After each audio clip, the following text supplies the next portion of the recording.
Ça fait 25 ans presque que je travaille à l'hôpital public à Paris et ça fait 25 ans que l'hôpital se dégrade.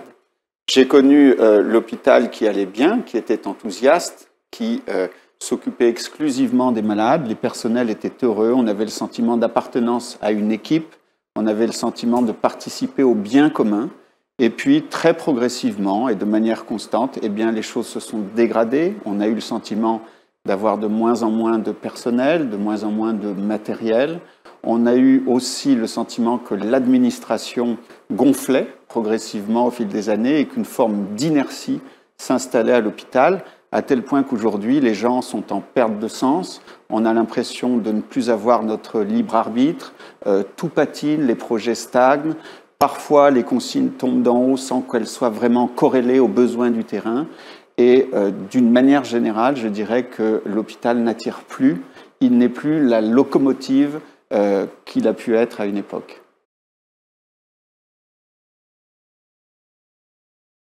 Bien sûr, j'en veux pour preuve que beaucoup de postes vacants, que ce soit chez les médecins ou les infirmières, eh bien, restent vacants, alors qu'on essaye de prendre des mesures qui d'ailleurs souvent sont des rustines.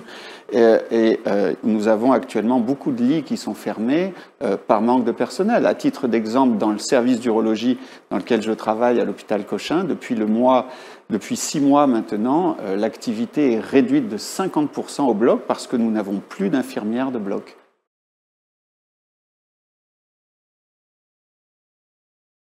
Pour moi, la cause principale, c'est la perte de sens. C'est-à-dire, chez les infirmières, par exemple, elles ne sont plus en nombre suffisant pour s'occuper correctement des patients. C'est-à-dire qu'à une époque, il y avait une infirmière pour 6 ou 8 ou 10 patients. Aujourd'hui, c'est plutôt une infirmière pour 12 ou 15 patients, ce qui fait qu'elles sont débordées, ce qui fait en plus de ça qu'il y a des carences un peu partout. Donc, on leur demande d'aller dans un service A, puis dans un service B, puis dans un service C, où elles ne connaissent pas forcément les équipes. Donc, il y a une rupture, en fait, sur la continuité des soins. Et les gens ne travaillent plus convenablement. Donc, je crois que les conditions de travail sont devenues très difficiles. À ceci s'ajoute une inertie qui est terrible, où le moindre projet qui pourrait éventuellement prendre forme en quelques jours met des mois, si ce n'est des années, à aboutir. Et d'ailleurs, le plus souvent, il n'aboutit plus. Donc, tout l'hôpital s'est figé et est devenu complètement sclérosé.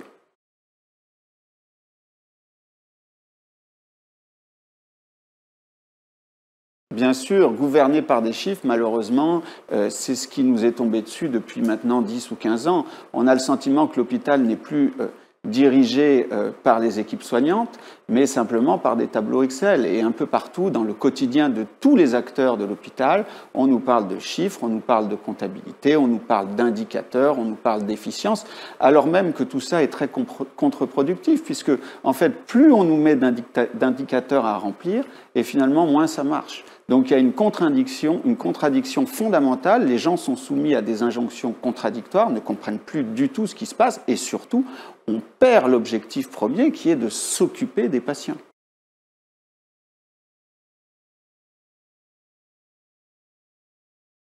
L'hôpital se portera mieux lorsque la médecine autour de l'hôpital se portera mieux aussi.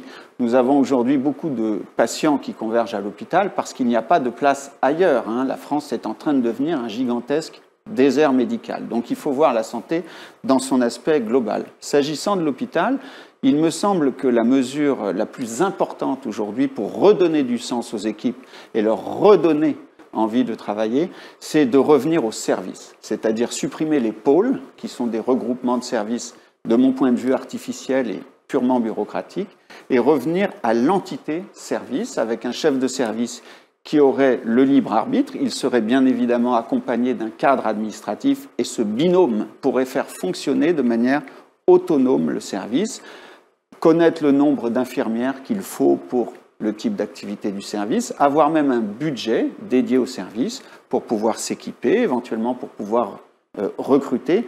Bref, je pense que la vraie mesure à prendre, qui sera sans doute très difficile à mettre en place, c'est de revenir au service avec une autonomie de gestion des services, ce qui s'est perdu depuis 20 ans.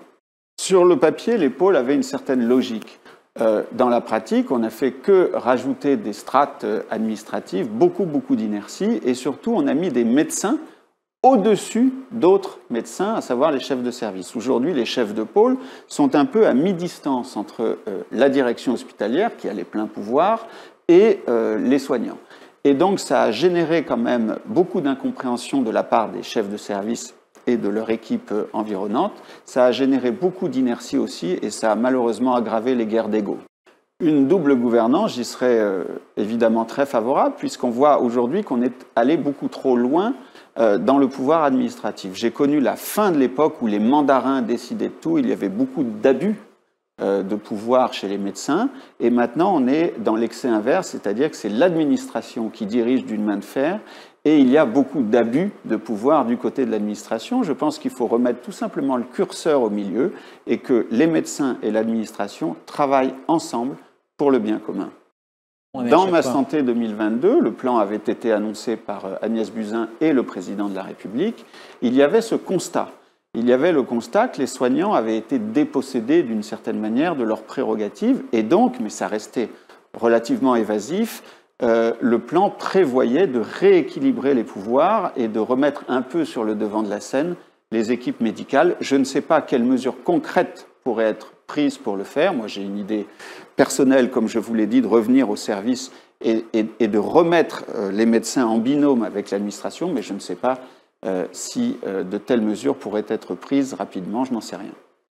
S'il y avait une seule mesure, à mon sens, ce serait la disparition des pôles et l'autonomie des services autour du chef de service. Je pense que externaliser une partie de la gestion des soins permettrait de dégager du temps médical, et d'une manière plus générale, ce qui me frappe en France, c'est la mauvaise répartition de l'offre de soins. Moi, je serais très favorable à ce qu'il y ait 3 niveaux en fait, de soins. Les soins fondamentaux, les médecins généralistes, les kinés, certaines infirmières, les laboratoires, les centres de radiologie qui seraient dispersés un peu partout sur le territoire, qu'on pourrait appeler le niveau 1.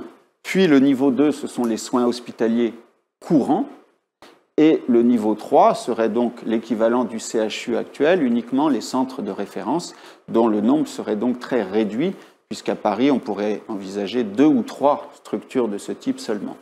Donc je pense qu'il faut graduer maintenant l'offre de soins sur tout le territoire. On gagnerait énormément en frais de gestion et surtout en pertinence dans le parcours des soins.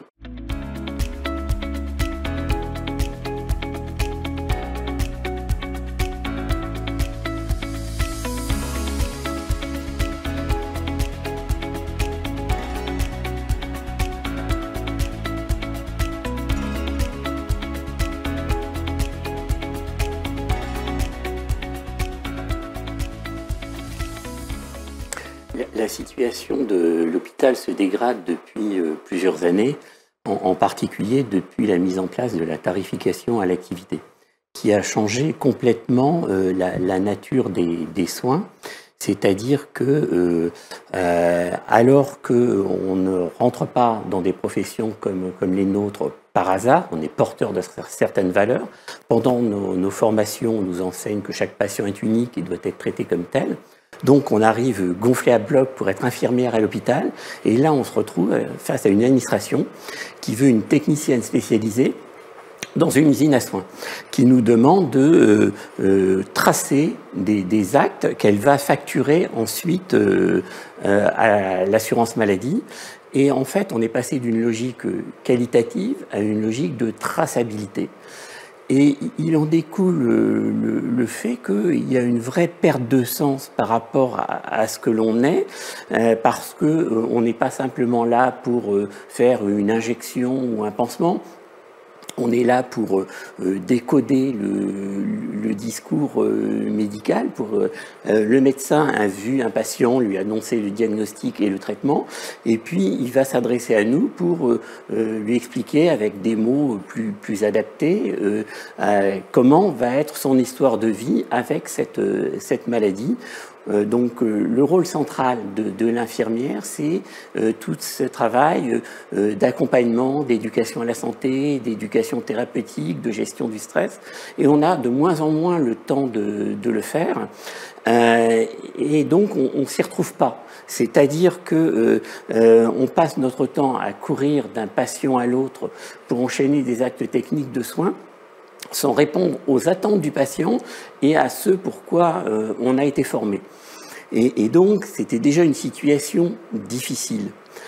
Est venu le premier pic Covid-19, où là, on s'est retrouvé dans une situation où on manquait beaucoup de matériel, que ce soit les masques, le petit matériel comme des pousse-seringues, etc. Et dans le même temps, on a pu donner vraiment ce pourquoi on était fait, parce que toute la bureaucratie était passée en télétravail. Et donc les soignants ont pris le contrôle de l'hôpital et ont géré au mieux avec les moyens qu'ils avaient. Donc on a vu le poids, le frein que représente la technostructure. Et lorsque le 11 mai 2020, ils sont revenus avec leur petit tableau de bord pour reprendre les plans d'économie où ils étaient, ça a été la rupture totale entre les soignants et l'administration par rapport à cette logique comptable où quand même les propres services du ministère indiquent qu'il y a eu 5700 lits qui ont été fermés en 2020. On est le seul pays du monde à avoir fermé des lits en période épidémique. Qu'en 2021, ça a continué parce qu'il y a 1,4 milliard d'économies sur les hôpitaux qui ont été votées lors de la loi de décembre 2020. Et du coup, on s'est dit, mais c'est pas possible, parce que nous, on croyait vraiment à un monde d'après, qu'au moins les choses allaient changer dans la santé, et on a vu qu'ils n'ont rien compris, que vague après vague, on a moins de lits, moins de soignants pour faire face. Donc il y a eu une première vague de départ de soignants l'été 2020, une deuxième vague encore plus importante de départ l'été 21, qui fait qu'aujourd'hui, eh bien, vous avez une part de lits qui reste fermée, faute de soignants, parce qu'il manque 60 000 infirmières dans les établissements de santé en France aujourd'hui.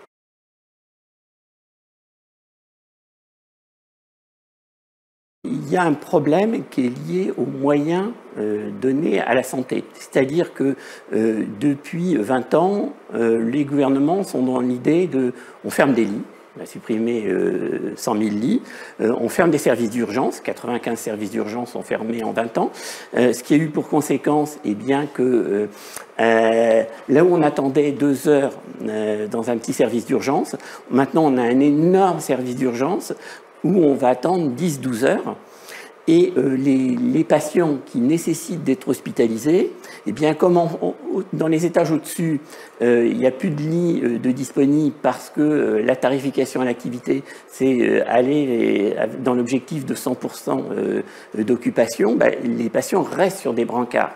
Le record, ça a été un patient de 72 ans qui est resté 5 jours sur un brancard en juillet 2019 au CHU de Grenoble.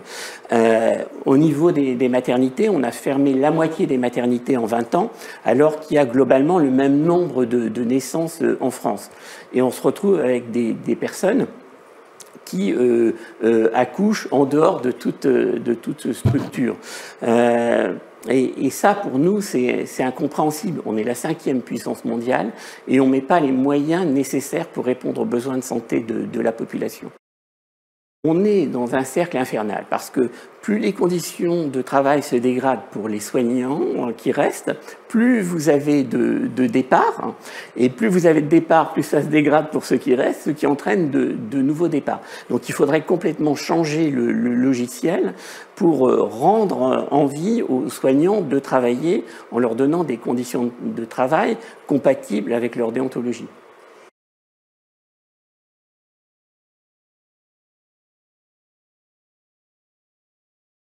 Il faudrait redonner à l'encadrement les moyens de travailler.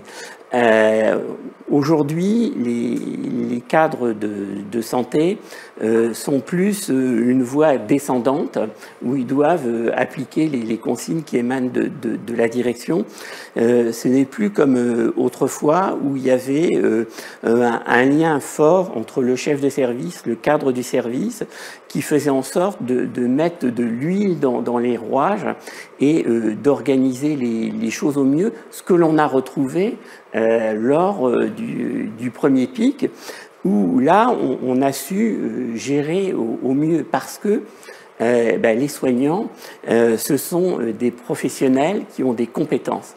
Et donc, si on les écoute, si on met en mouvement tout ça, ça permet de travailler mieux. Le lean management, les méthodes de travail industrielles de Toyota, ça peut peut-être marcher pour fabriquer des boîtes de sardines ou des boulons, mais ça ne correspond pas du tout lorsqu'on est dans une cadre d'une prestation de soins avec des soignants qui sont tous des professionnels qui ont une compétence. Et le monde de l'hôpital ne peut pas être dans une logique industrielle parce qu'on est dans le règne de l'imprévisibilité, de l'adaptation permanente. L'idéal de l'administration, c'est qu'il y ait un soignant standard pour appliquer un protocole standard sur un malade standard. Mais ce n'est pas ça la vraie vie. Chaque patient a son histoire de vie, chaque soignant a ses compétences, et c'est le rôle de l'équipe de s'adapter au mieux aux patients pour répondre au mieux à ses besoins. Les infirmiers de pratique avancée, c'est une nouveauté, c'est donc des infirmières qui ont travaillé 3 ans et puis qui vont faire un master pour compléter leur licence et qui du coup vont se retrouver dans le cadre avec une prescription médicale limitée sur le modèle de la sage-femme. Pour l'instant, il y en a 1 million en France, l'objectif c'est qu'il y en ait 5 000, mais vous avez 750 000 infirmières en France. Donc une armée qui aujourd'hui n'est pas utilisée à la hauteur de ses compétences parce qu'il y a des barrières réglementaires qui brident les compétences infirmières et qui nous empêchent de faire ce pourquoi on est formé. En même temps, on a un certain nombre de contraintes administratives, c'est-à-dire que tout ce temps de traçabilité, c'est du temps perdu que l'on ne passe pas au lit du patient. Et donc, il faudrait sortir de ces lourdeurs administratives. Si on compare la France et l'Allemagne, pour 1000 habitants, vous avez 10 infirmières en France, 13 en Allemagne. Et en même temps, vous avez un tiers d'administratifs en moins en Allemagne.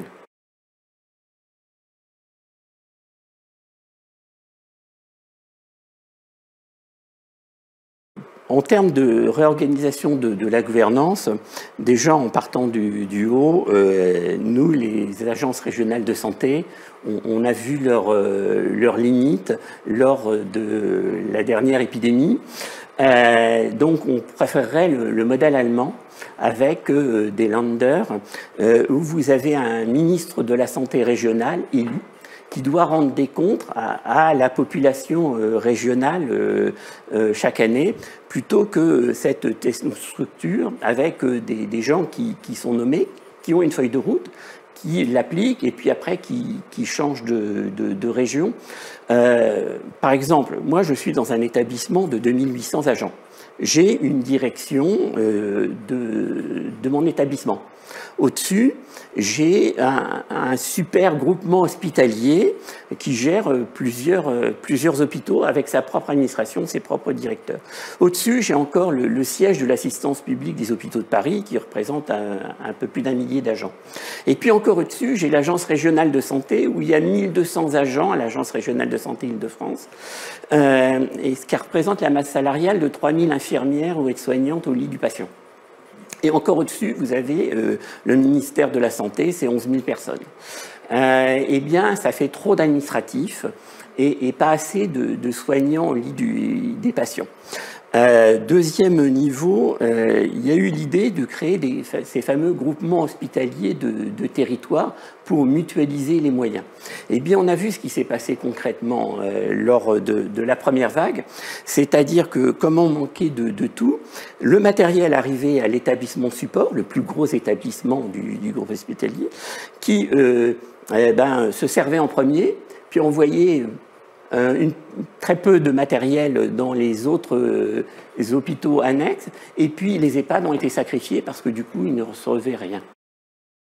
Il faut une structuration à taille humaine qui puisse répondre aux besoins d'un bassin de population, mais qu'on ne soit pas dans l'idée « je mutualise pour réduire l'offre ». Vous avez des expériences qui ont été faites en Australie et en Californie, qui ont montré par rapport à ces régions, lorsque l'on met plus d'infirmières au lit du patient, la première année, ça coûte plus cher, mais au bout de 3 ans, ça devient rentable parce que ça réduit le coût de la pathologie, ça réduit les réhospitalisations, ça diminue le nombre d'effets secondaires liés au traitement, ça améliore la surveillance et c'est économiquement rentable au bout de 3 ans. Le problème, c'est que les hommes politiques en France, ils sont élus à très court terme et donc raisonnent à court terme. Les directeurs d'hôpitaux sont pareils, nommés pour quelques années et sont dans une logique à court terme. Alors que le moyen terme, simplement en 3 à 5 ans, si on donne les moyens, ça permet de résoudre la solution. Le gros problème en France, il y a eu autant de départs, c'est les ratios de soignants soignés, c'est-à-dire que les normes internationales, c'est 6 à 8 patients par infirmière selon les pathologies. En France, on est plutôt à 12, 15, et du coup, ça ne permet pas de donner un cadre de travail correct, ça ne donne pas envie de rester. Alors que il manque 60 000 postes infirmiers en France, il y a 180 000 infirmières de moins de 62 ans qui ont arrêté de travailler. Il suffirait de changer le cadre, de redonner envie pour que simplement 1/3 de celles qui sont parties reviennent à l'hôpital et permettent de travailler dans de bonnes conditions.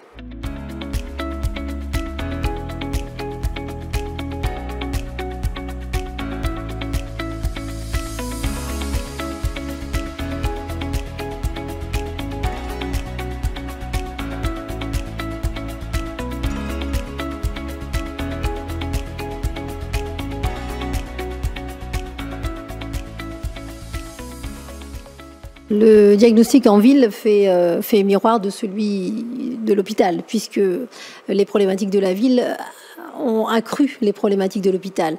La ville, sont les déserts médicaux. Je suis sur le territoire depuis 30 ans maintenant, et depuis une dizaine d'années, on s'aperçoit que chaque année, surtout en tant que pharmacien, les problématiques de prise en charge des traitements, les gens n'ont plus de médecin traitant. Voilà.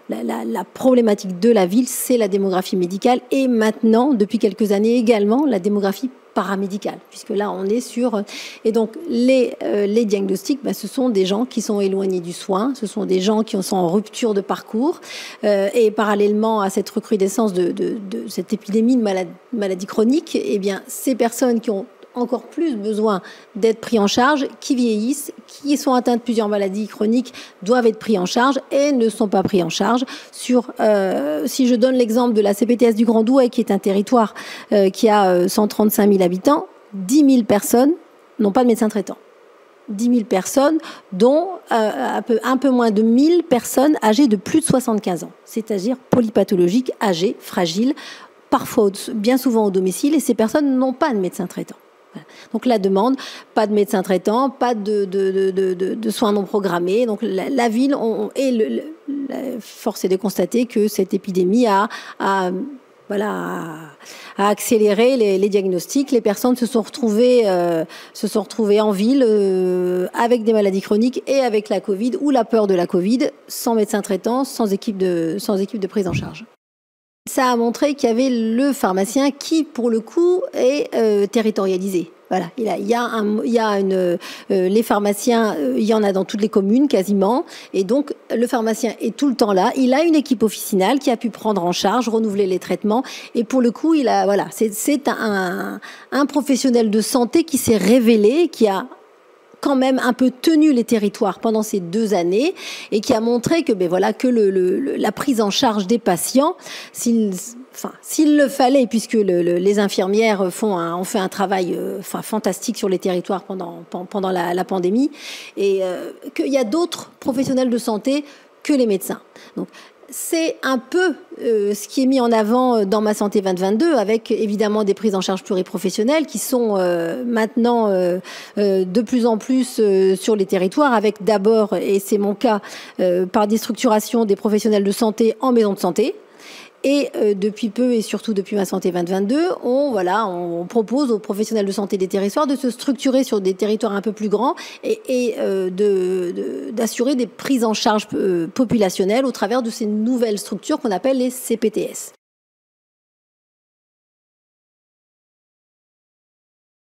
Les causes de ces problématiques, c'est manque d'interprofessionnalisation, le numerus clausus, quand même, qui commence à apparaître sur les territoires avec moins de médecins qui arrivent, et les jeunes médecins ne veulent plus travailler autant que les médecins travaillaient il y a 20 ans, il y a 30 ans. Actuellement, lorsqu'un médecin généraliste part à la retraite, il faut 2 voire 3 jeunes médecins pour prendre en charge des patientèles qui sont énormes et âgées. Et donc le manque d'interprofessionnalité, chacun travaille en silo, les problématiques de démographie médicale et paramédicale font que les problématiques de la ville maintenant ont accru également les problématiques hospitalières, puisque les gens, quand ils n'ont pas de médecin traitant, quand il faut une prise en charge, on va à l'hôpital.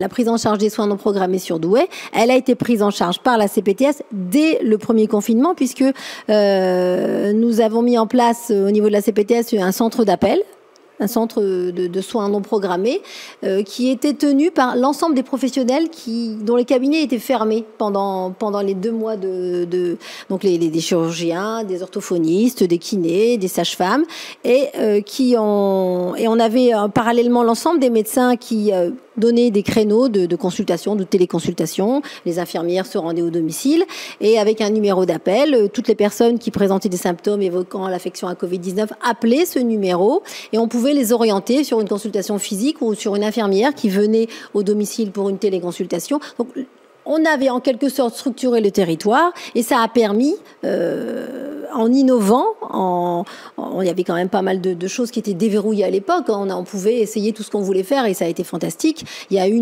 vraiment une espèce de catalyseur auprès des professionnels de santé libéraux de territoire et ça a permis de prendre en charge de façon interprofessionnelle, pluriprofessionnelle, les patients sans médecin traitant sur les territoires.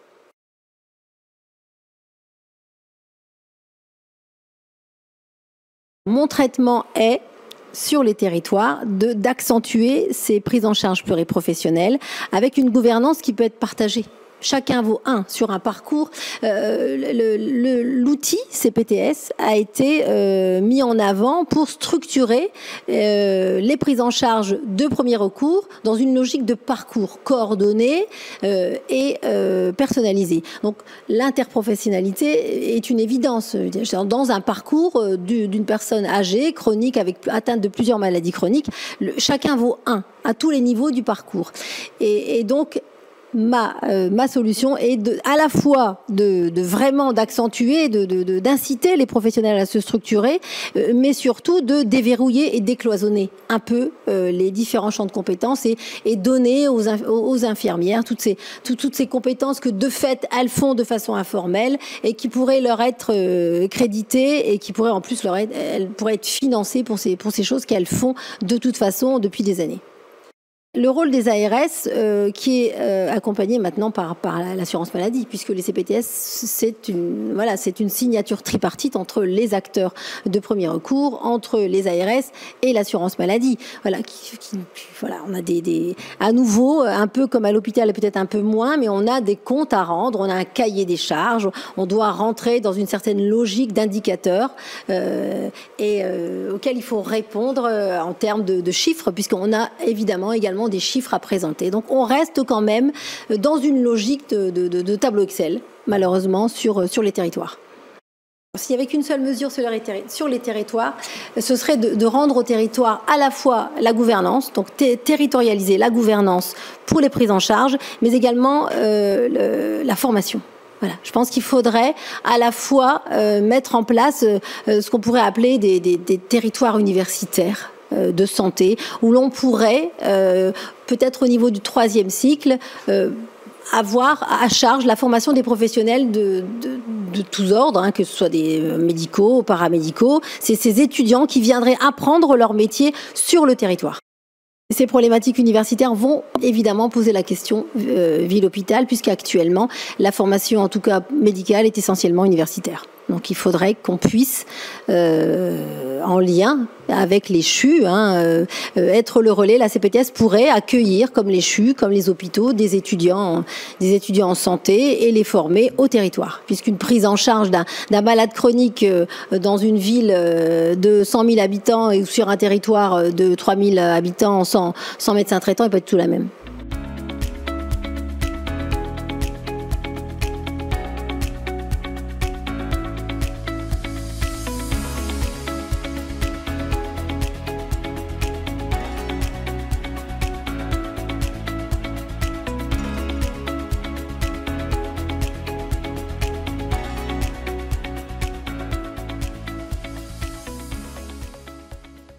Je partage un diagnostic qui est celui des difficultés d'accès aux soins, de l'organisation des soins. Je trouve que on en voit les conséquences maintenant dans les chiffres. Moi, il y a une donnée qui m'a beaucoup impressionné, c'est celle de l'espérance de vie en bonne santé. Aujourd'hui, elle est de 64 ans en France, mais elle est de 72 ans en Suède. C'est les chiffres 2019. Et quand on regarde un peu le pourquoi du comment, on s'aperçoit qu'en Suède, on commence à tirer les bénéfices d'actions qui ont permis de transformer le système de santé ces 10 dernières années. Et je vais donner un exemple. Aujourd'hui en Suède, il y a 10% de fumeurs quotidiens dans la population, il y en a 30% en France. Pire encore en France, l'amélioration de la situation, elle s'est faite presque exclusivement au niveau des cadres supérieurs et moyens, alors que pour les ouvriers et les employés, on est toujours au-delà de 30-33% de fumeurs réguliers. Donc clairement, on a dans ce pays un potentiel d'amélioration de la santé de nos concitoyens et une exigence, on va dire, de meilleur accès, meilleure organisation de ces soins.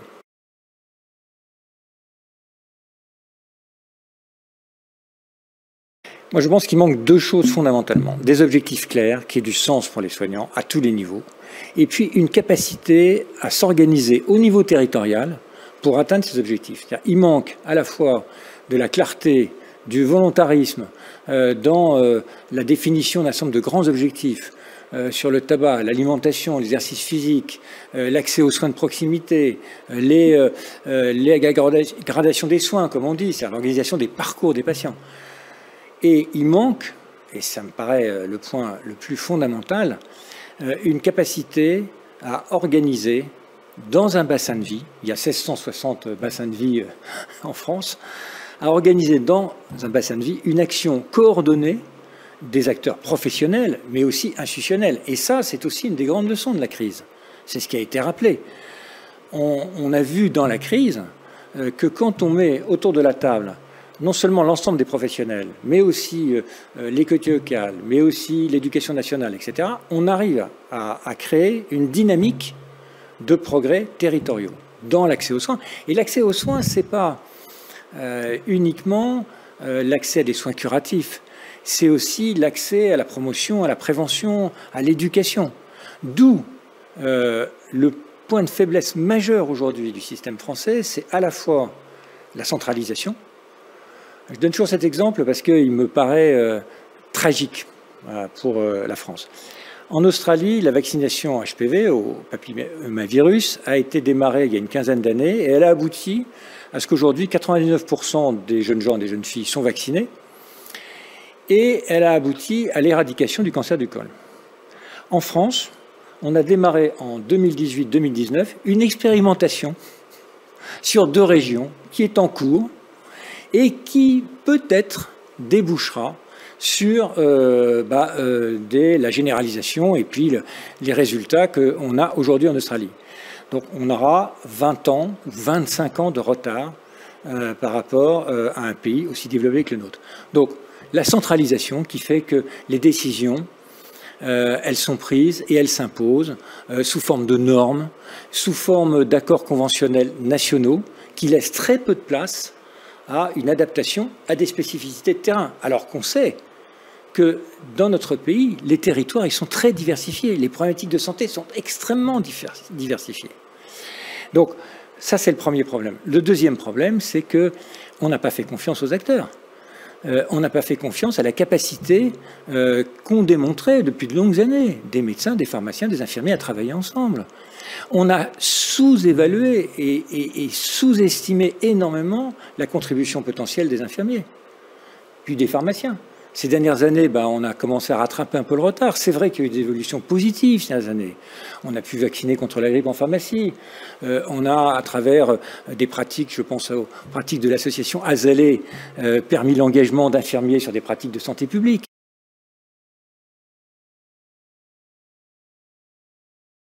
Je pense que la décision, c'est une décision partagée, collective, qui fait que l'essentiel se fait sur le terrain. Mais on a besoin d'un cadre d'objectif national.